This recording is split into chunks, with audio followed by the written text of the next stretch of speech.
주님의 사랑이 함께 하신 모든 분들에게 같이 하심을 믿습니다. 아멘. 우리 귀한 기도, 은혜로운 찬양에 감사합니다. 우리 옆 성도님들과 고사리 인사하겠습니다. 고사리, 고맙습니다. 사랑합니다. 이해합니다. 톨스토이는 인생살이에 관한 세 가지 질문을 던집니다.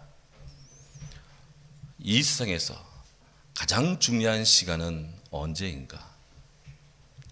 이 세상에서 가장 필요한 사람은 누구인가?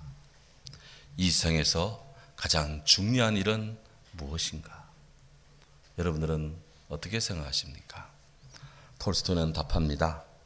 이 세상에서 제일 중요한 시간은 현재입니다. 이 세상에서 가장 필요한 사람은 현재 내가 만나고 있는 사람입니다.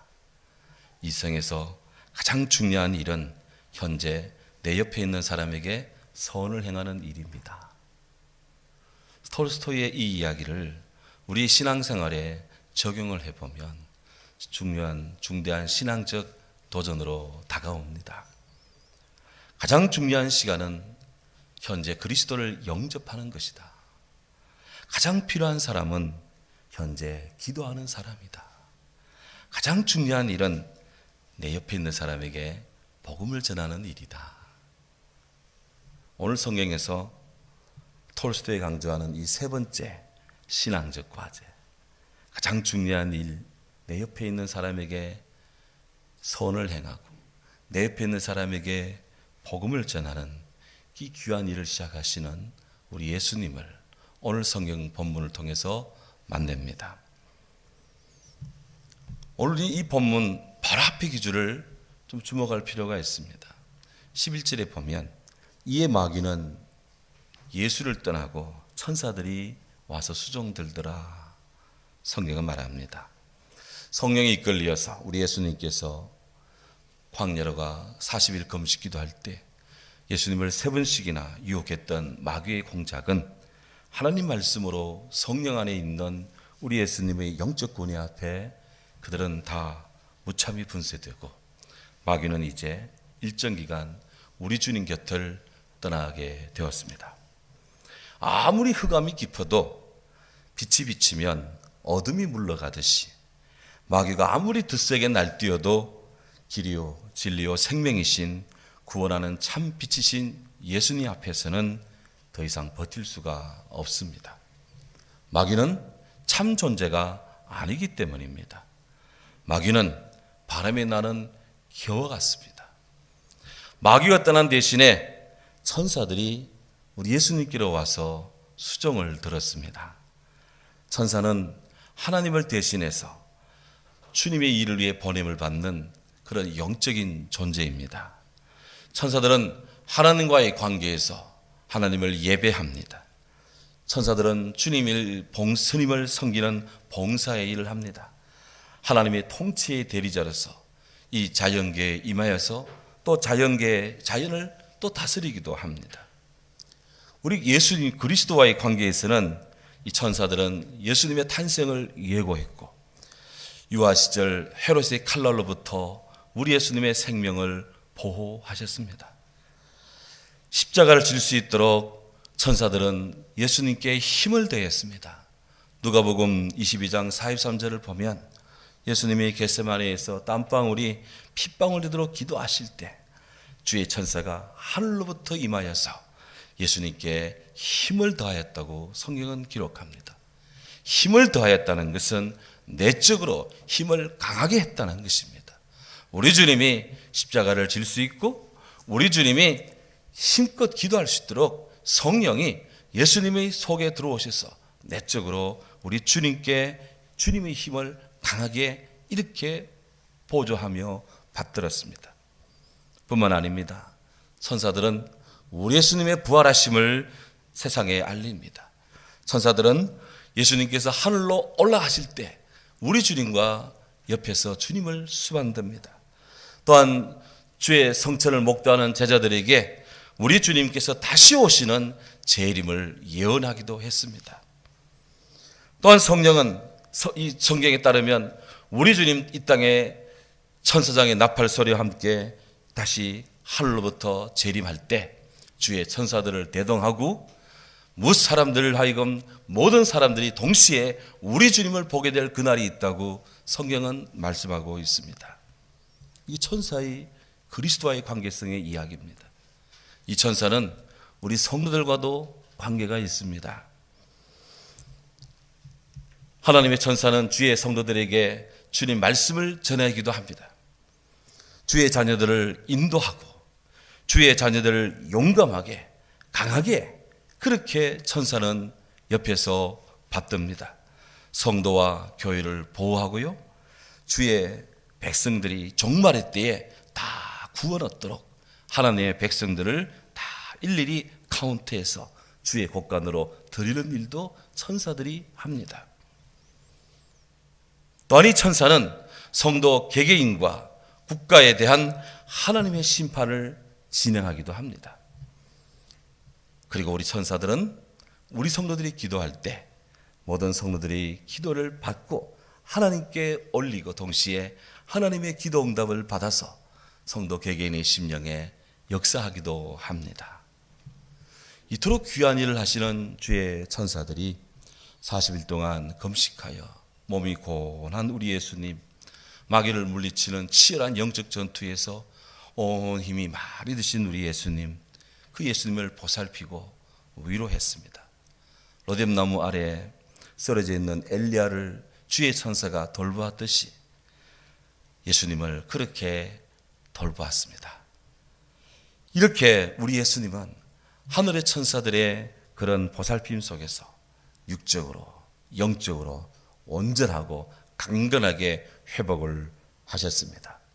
실로 우리 하나님은 회복케 하시는 회복의 하나님이십니다. 오늘 이 은혜가 우리 성도님들에게 있기를 주의 이름으로 축원합니다. 다윗은 누구보다도 이런 회복의 하나님의 은혜를 많이 체험했습니다. 그래서 그는 공개적으로 고백합니다. 시편 41편 1절 3절에 여호와께서 그를 지키사 살게 하시리니 그가 이 세상에서 복을 받을 것이다. 주여 그를 그 원수들의 뜻에 맡기지 마옵소서. 여호와께서 그를 병상에서 붙드시고 그가 누워있을 때마다 그의 병을 고쳐주시나이다. 아멘. 여러분, 혹 우리 가운데 영육이 힘드신 분이 있습니까? 혹 우리 가운데 여러 가지 것들로 인해 짓눌려 있는 분들이 있습니까? 우리 주님의 은혜의 돌보심을 받고 영적으로 육적으로 회복해 하시는 주의 은혜 아래서 위로부터 임하시는 주의 사랑을 힘입어 오늘도 힘찬 그리스도로 살 수 있기를 주의 이름으로 축원합니다. 이 점 세례요한이 잡혔다는 소식이 바람같이 우리 예수님에게 들려왔습니다. 세례요한이 구속당한 사건은 마태복음 14장에 마가복음 6장에 자세히 기록이 되어 있습니다. 당시 헤롯 안티파스, 그는 아라비아 왕 아레타스 4세의 딸과 혼인한 상태였습니다. 그런데 그 마음에 음욕이 끓었습니다. 그는 자기 동생의 부인 헤로디아가 마음에 들었습니다. 마침 헤로디아가 동생과 이혼을 했다는 소식이 접하자 그는 자신의 정실 부인을 버리고 헤로디아를 자기 아내로 맞아들였습니다.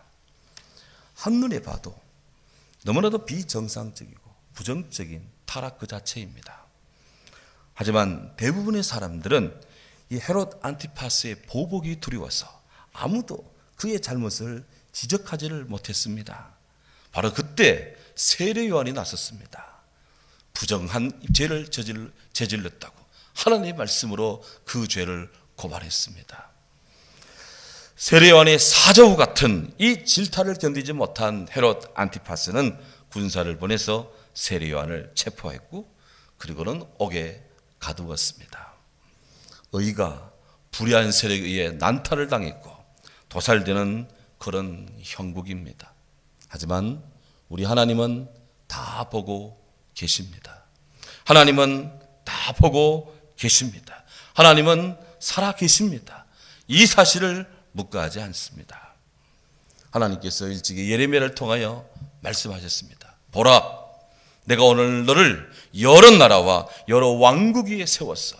네가 그것들을 uproot, 뽑아내고, tear down, 파멸시키고, destroy, 파괴하고, 넘어뜨리고, 그리고는 다시 견실하게 건설하고, 그리고 심을 것이다. 예. 의로운 하나님 말씀 앞에 악한 죄의 뿌리는 뽑혀나갑니다. 악한 세력들은 파괴당합니다. 악한 족속들은 파멸을 당합니다. 오만한 족속들은 넘어집니다. 그런데요, 대신 하나님의 말씀은 주의 의로운 의를, 주의 공의를 세웁니다. 주님은 천국의 씨앗들을 뿌리고 성령의 열매를 우리 안에 열매 맺도록 주께서 거두시고 주께서 하늘나라 자녀들에게 성령으로 보듬으십니다. 이것이 주님의 역사입니다. 예수님께서 이런 일을 지금 하십니다. 세례 요한이 이같이 헤로디아의 이런 잘못된 헤롯 가문의 잘못된 그런 성적인 일탈, 국가적인 도덕적 의가 무너진 이 부분을 지적했습니다. 이럴 때 우리 주님께서 그 소식을 듣고 움직이기를 시작을 했습니다.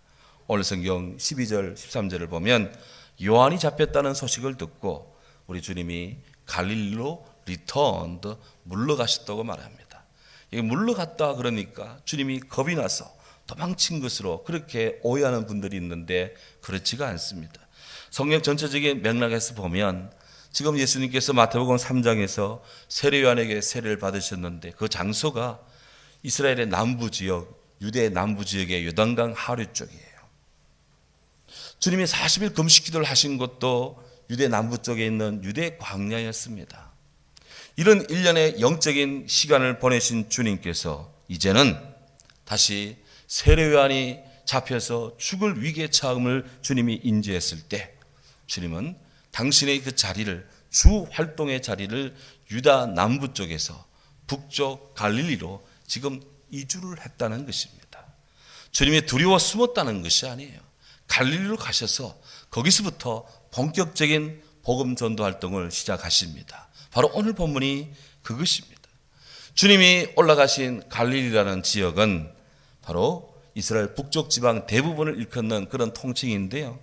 우리말로는 고리, 주변이라는 그런 뜻입니다. 고리, 주변이라는 갈릴리 호수를 중심으로 하는 갈릴리 북부 지역에 주께서 활동하고자 이동을 하셨습니다. 역사적으로 보면 여호수아 가나안 정복 당시에 이 갈릴리 북부 지역에는 4개 지파, 아셀, 납달리, 스볼론, 이사갈 이 4개 지파가 땅을 불화받아서 거주를 했습니다. 다윗 왕 시절 이스라엘의 국력이 굉장히 팽창을 했을 때 다윗 왕과 북쪽에 있는 이 지중해 쪽에 있는 두로 왕, 히람 왕과 굉장히 밀접한 그런 우호 친선 관계를 형성하게 되었습니다. 그래서 이 두로의 히람은 다윗과 굉장히 좋은 서울린 관계를 유지했고요. 다윗의 아들 솔로몬이 성전을 건축할 때 굉장히 많은 자재를 또 여러 가지 것들을 지원하기를 맞이 아니했습니다. 솔로몬이 성전 건축 역사를 다 마치고 나니까 고맙잖아요. 그래서 감사의 표시로 두로의 히람 왕에게 갈릴리 쪽에 있는 20개 성읍의 땅을 이렇게 선물로 하사했습니다. 그런데 히람은 솔로몬이 준 이 갈릴리 북쪽 20개 성읍이 마땅치 않았습니다. 그들이 가진 막강한 부에 비해서 가나안에 있는 20개 성읍은 너무나 촌구석진 그런 미미한 그런 것이었어요. 그래서 그 땅을 이름을 가불, 쓸모없는 땅 이렇게 이름을 지었습니다. 솔로몬도 마음이 좀 그랬을 거 아니에요. 그래서 솔로몬은 히람에게 주었던 그 갈릴리 성읍들을 다시 거둬들여서 재건 작업을 했습니다. 이스라엘 백성들로 하여금 재이주를 시켰습니다. 대신 두로왕 히람에게는 에시온 게벨이라고 하는 이스라엘 남쪽에 있는 항구를 하나 내주었습니다. 성유순례 하신 분들 이집트에서 이스라엘 들어갈 때 아카바만 쪽에 있는 이 에일랏이라는 항구 도시를 통과해 갑니다. 검문소가 있는 곳이죠. 바로 그것이 에시온 게벨이라는 곳입니다. 솔로몬은 두로 왕에게 이 항구를 내어주면서 바로 오빌이라는 나라와 오늘날의 예멘이라는 나라와 무역 교류를 하면서 예멘 쪽에 있는 많은 황금을 갖고 들어오게 해서 이스라엘의 경제를 부흥시킨 그런 통상 정책을 펴기도 했습니다. 그랬는데 솔로몬이 죽고 나자 갈릴리는 쇠락하기를 시작을 합니다. 갈릴리는 세계를 호령했던 아시리아, 바벨론, 페르시아, 마케도니아, 애굽, 수리아, 로마에 의해서 차례차례 정복을 당했습니다. 당연히 갈릴리 사람들은 강한 군대에게 끌려갔습니다. 죽임을 당합니다. 포로가 됩니다. 노예가 되었습니다. 강한 군대가 그곳에 와서 살면서 사생아들, 혼혈아들이 태어납니다. 이 혼합적인 문화가 그곳에 뿌리박기를 시작을 합니다. 영적으로 쇠락의 길을 걸을 수밖에 없었습니다. 또한 지중해 연안에 있는 널리 퍼져 있는 그런 유행하는 혼합 종교들, 혼합 우상 숭배가 이 갈릴리 지역에 많이 유입돼 들어와서 유대인들이 볼 때, 남부 유대인들이 이 북쪽 갈릴리 사람들 보면 영 온전함이 아닙니다. 그래서 그들은 이방의 갈릴리 이렇게 하면서 갈릴리 지역을 폄하했습니다. 예수님 시대 어떤 유대인들은 갈릴리에서 나사렛 그리스도가 나겠느냐? 어찌 그리스도가 갈릴리에서 나오겠느냐? 이렇게 하면서 갈릴리를 혹평을 했습니다. 갈릴리는 바로 지역 차별의 서러움에 만만치 않은 그런 눈물의 땅이었습니다. 그곳의 사람들은 태어나도 희망이 없고 어디 가도 대접받지 못하는 그런 캄캄한 곳이었습니다. 오늘 13절에 보면 예수님께서는 남쪽 유다 쪽에서 갈릴리로 가실 때 고향 나사렛에 잠깐 들리셨다가 스불론 납달리 지경이 있는 가버나움에 자리했다고 성경은 기록합니다. 이곳은 갈릴리와 붙어있는 작은 도시인데요. 예수님은 그 가버나움을 중심으로 해서 공식적인 천국 복음 운동을 지금 전개하고자 하십니다. 가버나움은 갈릴리 바닷길에서 있는 작은 마을입니다만은 인구가 제법 많이 살고 거주했다 그래요. 또한 지리상으로 동방과 서방이 서로 교통하는 무역 통로의 중앙에 위치하고 있기 때문에 사람들이 왕래가 빈번한 그런 곳이었습니다. 이 성경적으로 보면 사람이 많이 왔다 갔다 하는 지역이니까 복음을 전하기가 굉장히 유리한 지역이었습니다. 어떤 분들은 그래서 예수님이 그런 선교적 유효성, 효과적인 측면을 고려해서 주님이 그곳에 본부를 차렸다 이렇게 생각하는 분들도 있습니다.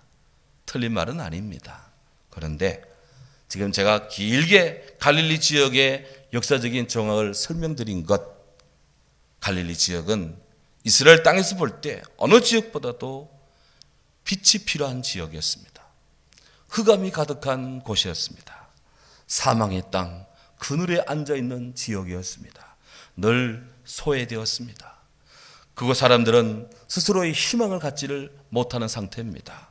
그곳 사람들은 기쁨도 없었습니다. 그들에게는 억압이 있었습니다. 그들은 늘 강제를 당했습니다. 세금은 내는데 복지 혜택은 받지를 못합니다. 이런 여러 가지 차별이 존재하는 것이 갈릴리였습니다. 우리 예수님께서 바로 복음을 전할 때 어디서 스타트를 했느냐? 바로 이런 곳이었습니다. 흑암의 곳, 빛이 필요한 곳, 어둠이 있는 곳, 눈물이 있는 곳, 희망이 없는 곳, 구원이 필요한 곳, 기쁨이 없는 곳, 기쁨이 필요한 곳, 바로 그곳 갈릴리를 우리 주님은 복음의 첫 장소로 택하신 것입니다. 주의 복음이 필요하지 않은 곳이 없지만 예수님께서는 영적으로 어둡고 흑암이 깃든 복음의 큰 빛이 필요한 그곳을 주님은 전략적으로 택하신 거예요. 작년 우리 교회 선교문화 탐방은 양화진에 있는 서울 양화진 외국인 선교사 묘원으로 우리가 다녀왔습니다. 이곳에는 고종 황제 때부터 우리 대한민국의 설립에 이르기까지 우리나라를 위해서 종교계, 언론계, 교육계 곳곳에서 공헌한 외국인 500명이 거기에 묻혀 있습니다.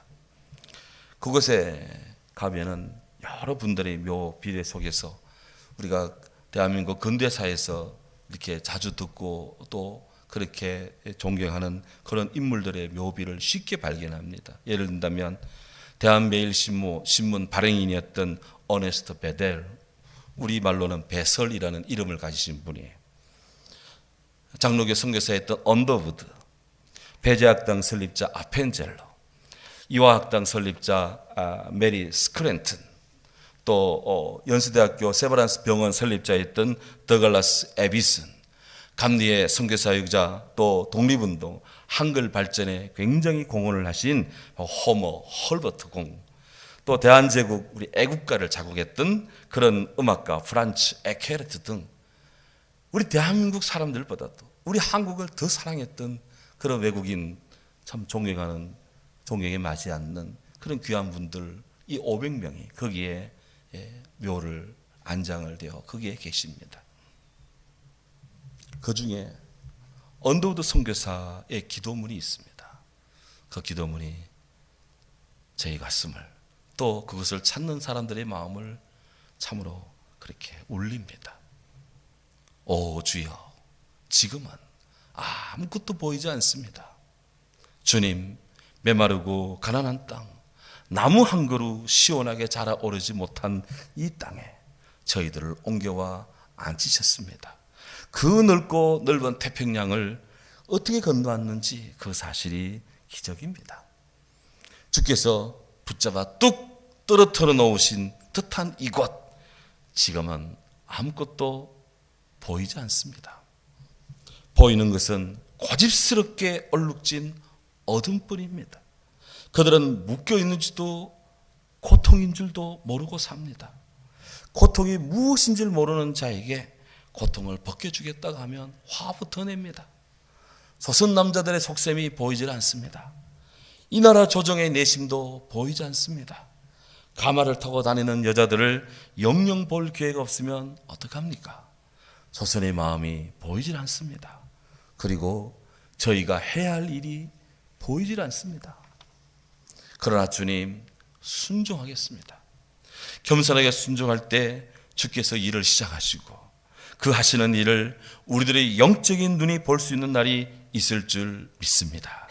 믿음은 바라는 것들의 실상이요 보지 못하는 것들의 증거니라 하신 말씀을 따라 조선의 믿음의 앞날을 볼 줄 믿습니다.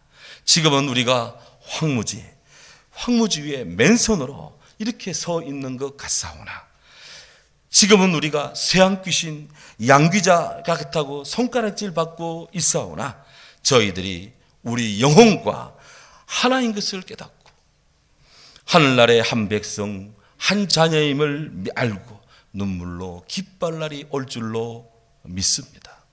지금은 예배드릴 예배당도 없고 학교도 없고 그저 경계와 의심과 멸시와 천대함이 가득한 곳이지만 이곳이 머지않아 은총의 땅이 되리라는 것을 믿습니다. 주여, 오직 제 믿음을 붙들어 주옵소서. 언더우드 선교사의 눈에 비친 당시 조선, 우리 한국은 미래가 없었던 곳입니다. 조선은 메마르고 가난한 땅이었습니다.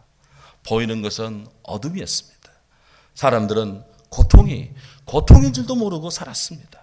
무엇부터 시작해야 될지 그야말로 막막할 뿐이었습니다. 그러나 언더우드는 하나님께 순종을 약속했습니다. 주님이 펼쳐주실 미래를 기대했습니다.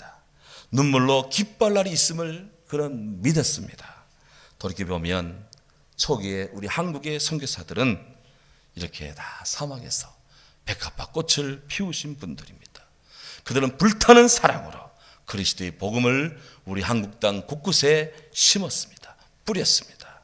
그들의 기도는 하나님의 계획과 섭리 가운데 30배, 60배, 100배의 열매와 결실을 거두게 되었습니다. 바로 오늘 같은 우리나라가 된 것은 이런 복음의 역사요, 하나님의 은총이요, 이런 분들의 헌신의 결과인 줄로 믿습니다. 많은 사람들을 옳은 대로 돌아오게 하는 사람은 하늘의 별처럼 빛나게 한다. 서울 한강변 제일 한복판에 바로 이분들이, 그들의 혼이, 정신이 지금 아직도 살아있고 하나님 나라에서 우리를 위해 지금도 기도하고 계신 줄로 믿습니다. 하나님의 사랑은 생명의 빛 가운데 현존합니다. 다윗은 찬양했습니다. 여호와는 나의 빛이요 나의 구원이시니 내가 누구를 두려워하리요. 여호와는 내 생명의 능력이시니 내가 누구를 무서워하리요. 하박국 선지자 외쳤습니다. 그 광명이 햇빛 같고 그 강선이 그 손에서 나오니 그 권능이 그 손에 감추어 있도다. 하나님의 역사가 이같이 오늘 우리들 심령에, 우리 나라 위에, 온 세계 위에 이렇게 비치고 넘치기를 주의 이름으로 기원합니다. 기독교는 어둠에 갇힌 자에게 큰 빛이신 예수님을 전하는 그리스도교입니다. 그리스도인은 세상의 빛 대신 우리 예수님을 믿고 따르는 자들입니다. 예수님은 우리의 모습을 설정했습니다. 너희는 세상의 빛이니 나를 따르는 자들은 어둠에 다니지 아니하고 생명의 빛을 얻으리라. 그리스도인은 참 빛, 큰 빛이신 예수님을 믿고 사랑하며 따라가고 우리 주님의 빛을, 복음의 빛을 전하는 그런 성도의 사명으로 우리가 오늘 여기에 살며 사랑하며 존재하고 있습니다. 너희는 세상의 빛이다. 너희는 다 빛의 아들이요 낮의 아들이라. 우리가 밤이나 어둠에 속하지 아니한다. 사도 바울께서도 어려운 시대를 지나가는 초대교회 교인들에게 그렇게 빛의 사명을 가르치고 증거합니다. 우리 예수님께서 흑암이 가득한 갈릴리에서 복음을 먼저 전하셨다는 사실에 감사드립니다. 우리들의 땅도 어둠이 가득합니다. 영혼이 황폐해져 가고 있습니다. 여전히 주님의 큰 빛이 필요한 우리들 삶의 이 즈음입니다. 이곳에 큰 빛이신 예수님을 전하며 이곳에 주의 사랑을 고백하는 빛의 공동체가 더욱 새로워져야 될 줄로 믿습니다. 참 빛이신 주께서 갈릴리 같은 우리들 심령 위에 오늘 오시고 여기서 복음을 전하는 주의 출발이 있기를 주의 이름으로 기도합니다. 기도하겠습니다.